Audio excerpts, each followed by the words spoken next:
Mari kita bertenang, kita berdoa.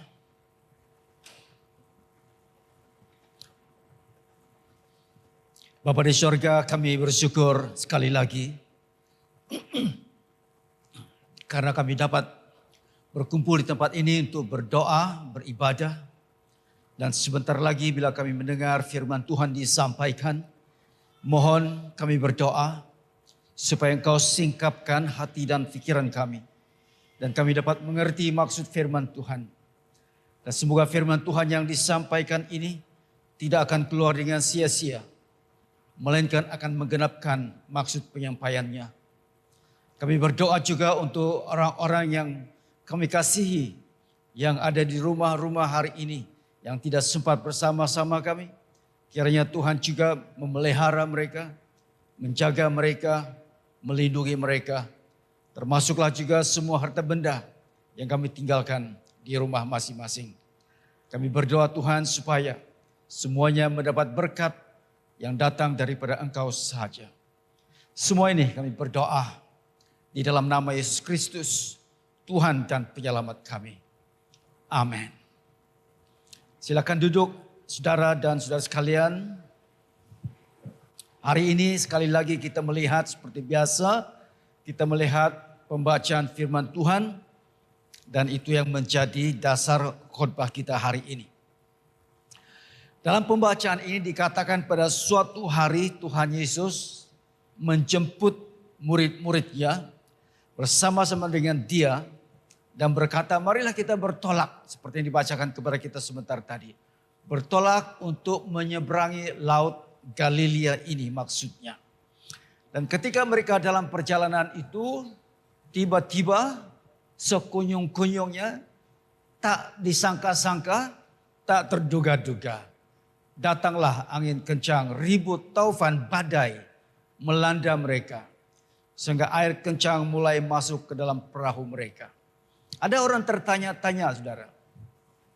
Adakah laut Galilea ini boleh terjadi satu taufan yang begitu besar yang hampir-hampir menenggelamkan perahu mereka itu. Kita mesti ingat, Laut Galilea ini bukanlah satu kawasan yang seperti laut terbuka. Ini adalah satu tasik. Tasik ini dikatakan berukuran, kepada kamu yang pernah pergi ke Galilea, Laut Galilea, tasik ini berukuran lebih kurang 13 batu panjangnya. Dan lebarnya adalah 8 batu. Jadi dari sini sampai batu 23. Batu 13. Dekat-dekat St. Thomas. Dekat-dekat dengan St. Thomas. Dekat-dekat dengan Sapilung jauhnya. Dari sini itu panjangnya ya. Kemudian yang lebarnya ini adalah 8 batu. Siapa kamu dari 8 batu? Itulah ya batu 8. Jauh kamu datang sembahyang. Ada antara kamu tinggal di batu 14, jauh kamu. Tapi kesetiaan kamu tetap terpelihara. Ada amin saudara? Kiranya Tuhan membalaskan kebaikannya kepada kamu yang setia untuk datang ke kebaktian setiap hari. Tempatnya agak kecil, tetapi ada ribut taufan. Hidup kita kecil, tetapi boleh saja ada badai. Lingkungan kita kecil, tetap ada saja badainya.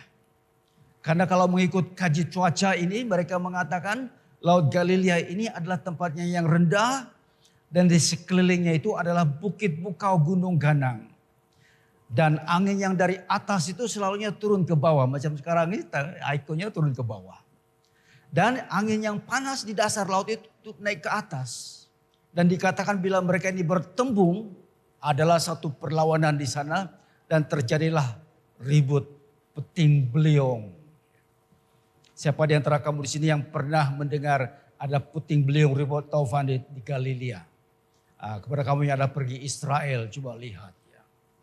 Tetapi ada satu film yang difilmkan oleh seorang direktur film saya rasa. Orang Israel. Namanya itu adalah Moshe Albert. Seorang pengarah.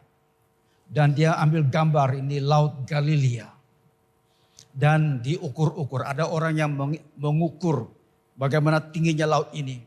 Diukur-ukur yang paling dahsyat terjadi pada tahun 1992. 3 meter tingginya.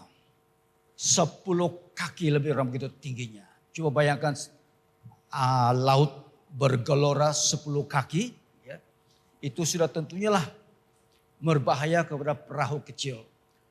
Walaupun pada waktu ini murid-murid Yesus ini adalah pelayar-pelayar ataupun orang yang mengail ikan berpengalaman, tetapi mereka takut. Dulu mana ada kapal Titanic di Galilea sebesar itu. Mungkin kapal mereka kapal kecil yang muatnya 10 orang. Kapal perahu kecil. Sudah tentunya lah bila ribut taufan itu datang, mereka rasa takut dan mereka mau supaya Yesus menolong mereka. Apa yang kita boleh belajar ini, saudara? Daripada ayat 22 sampai ayat 23 ini. Mula-mula tenang, lama-lama kencang. Mula-mula aman, lama-lama gaduh. Lama-lama bagus, lama-lama tidak bagus. Mula-mula bagus gayanya. 2-3 tahun garang gayanya. Kita tidak tahu apa yang boleh terjadi kepada manusia. Kau tidak sangka-sangka dia begitu lunak suaranya. Sekarang punya garang, lebih garang dari harimau. Apa saja boleh terjadi. Kita panggil itu badai. Apakah badai dalam hidup kamu? Kalau kamu kata, saya tidak pernah mengalami sebarang ribut badai dalam hidup, diberkatilah engkau, hai saudaraku. Karena engkau tidak pernah mengalaminya.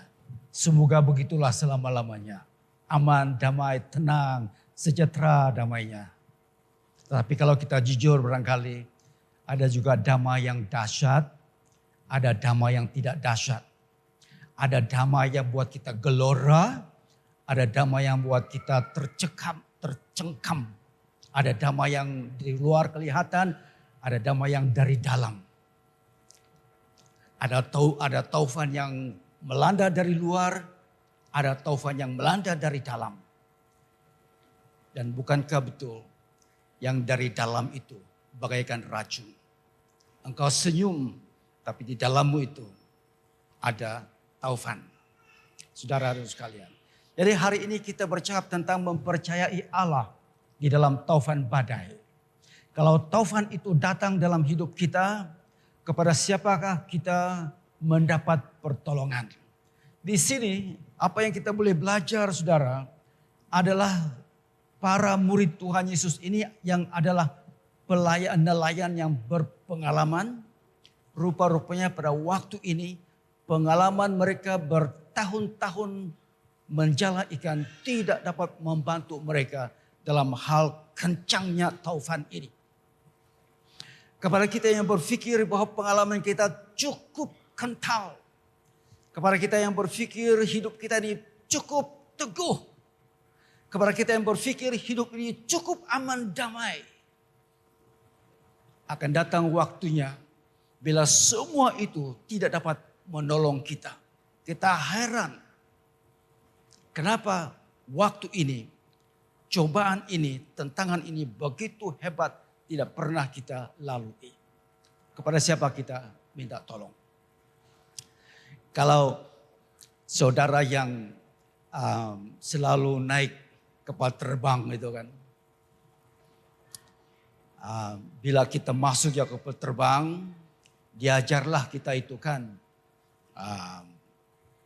tali keledar itu, bagaimana memasangnya dan sebagainya.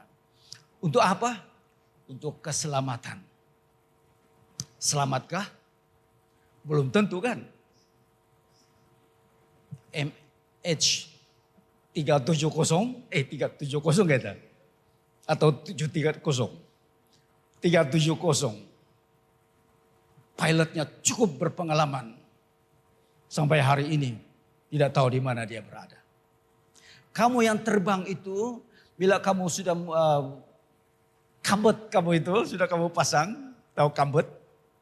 Yang kambet itu sudah pasang, ya. Kau pikir selamatkah tidak? Kau rasa tidak selamat juga kan? Tapi apa yang kau pikir?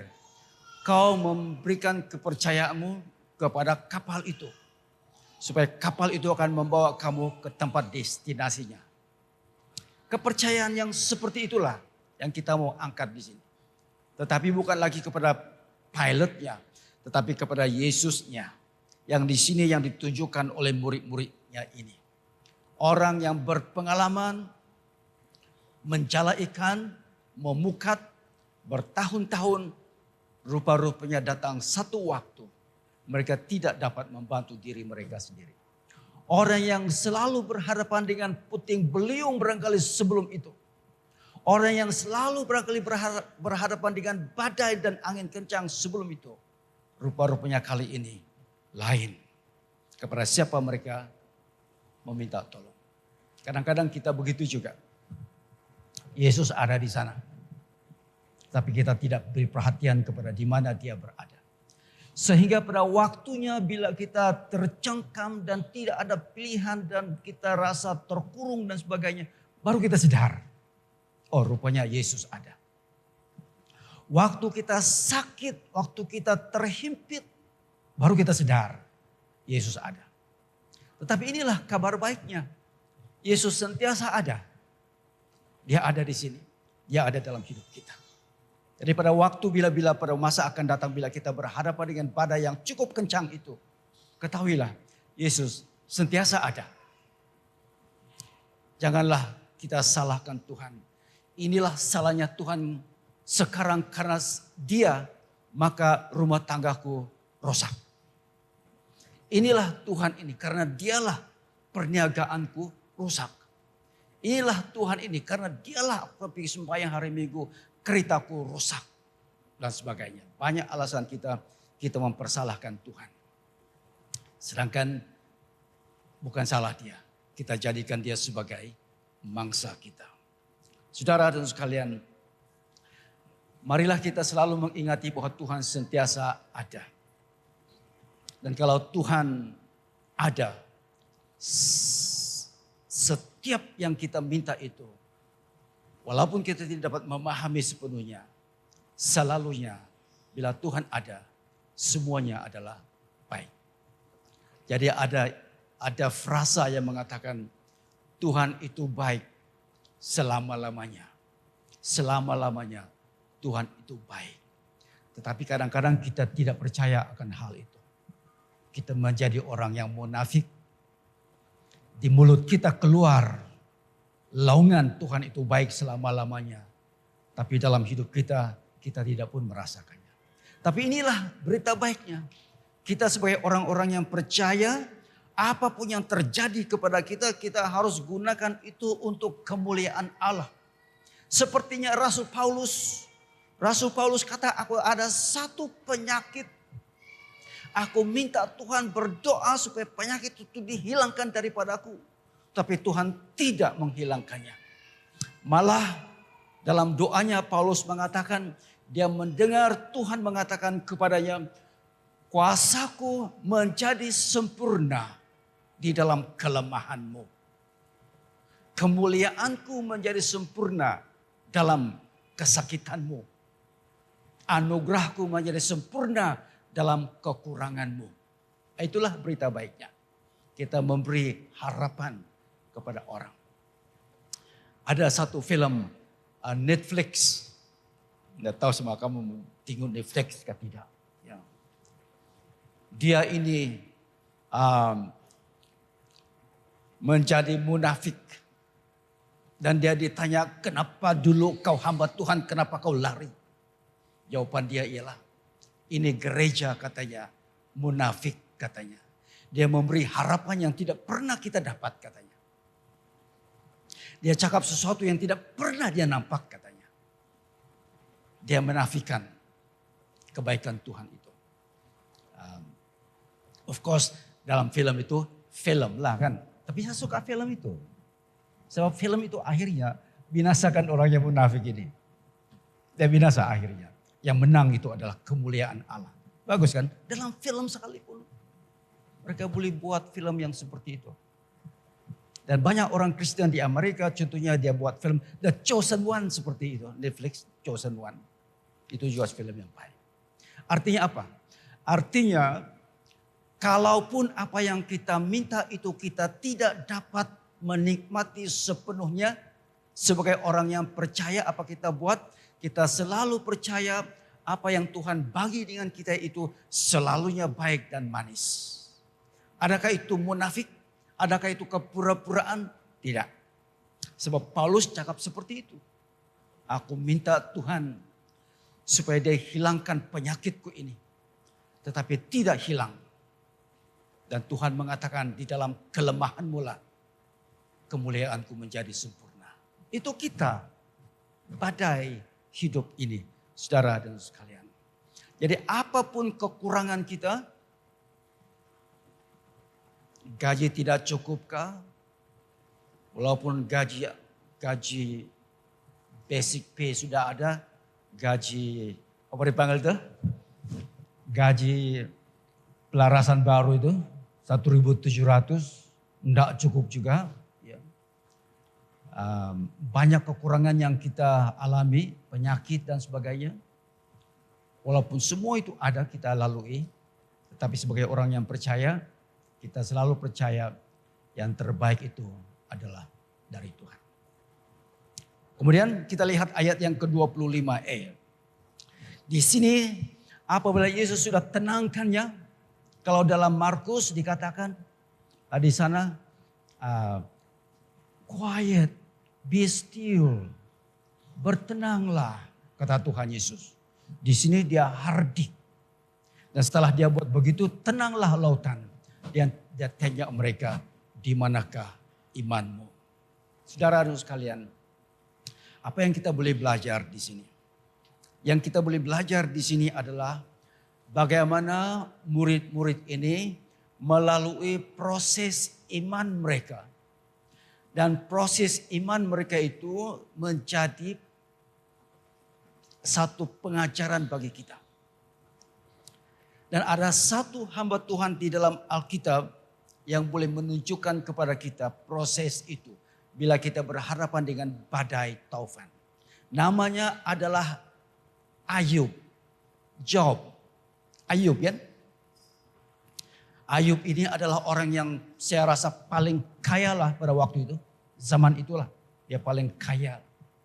Tiba-tiba semuanya hilang. Anak-anaknya hilang. Keluarganya semua hilang. Tinggal dia sepotong karat.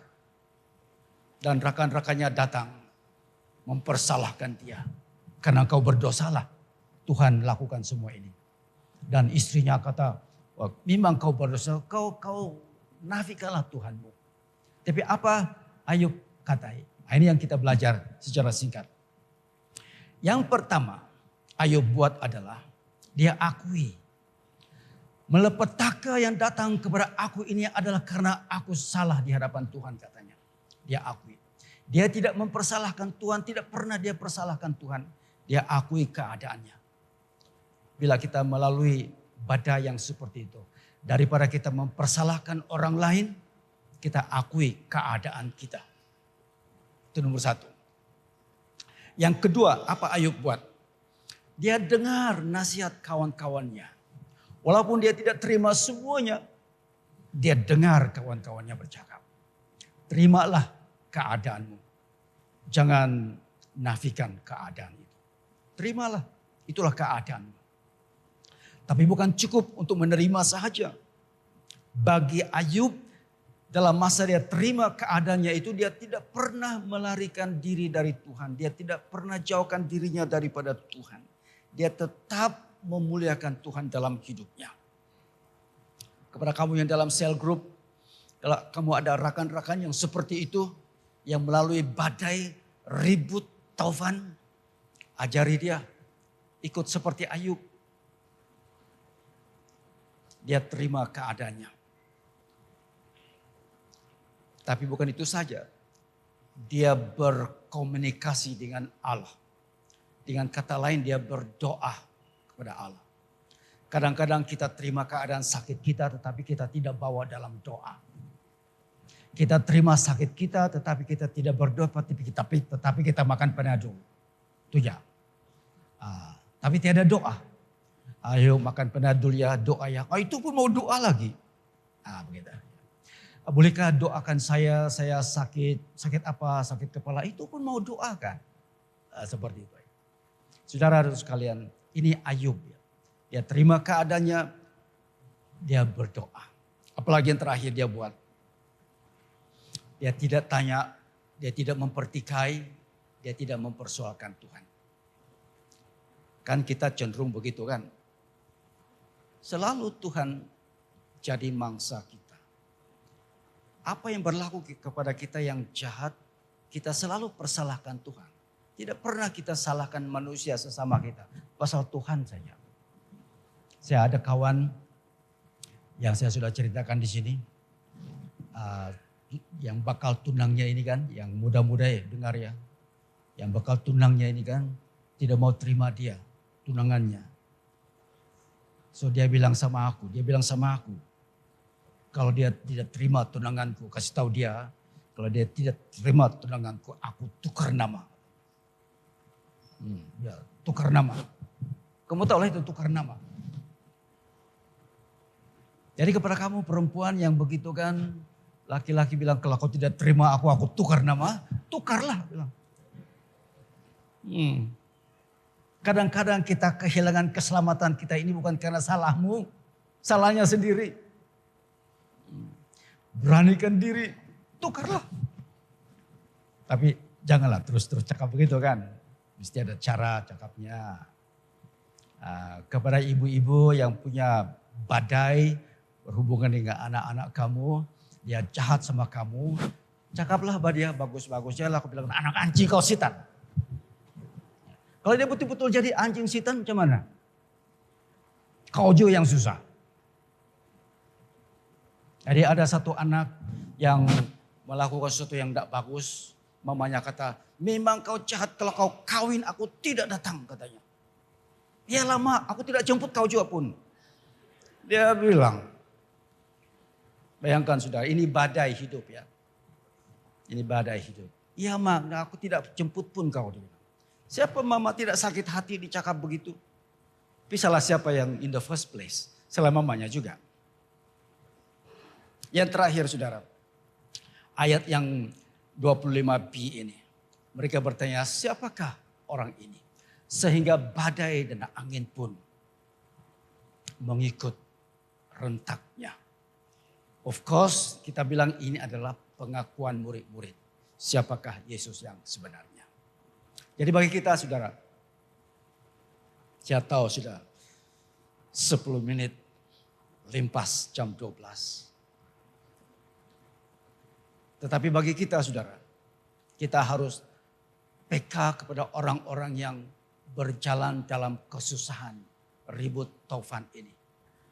Firman Tuhan itu kita harus tegakkan. Dalam Nahum, kitab Nahum dikatakan bahwa Tuhan itu berjalan di dalam ribut taufan. Taufan itu adalah debu kakinya. Dia mengatasi segala laut yang dalam dan semua taufan yang kencang. Di sini Tuhan Yesus melakukan yang sama.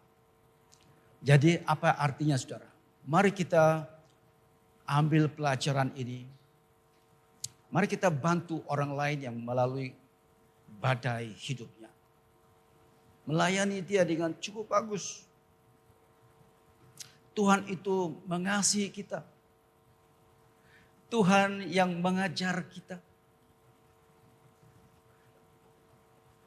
Dia mengerti bahasa tetisan air mata. Itu Tuhan kita. Kalau itu betul, kita harus berpegang kepada Tuhan yang seperti itu. Dan bila kita melalui badai, ribut, taufan, kepada siapa kita percaya?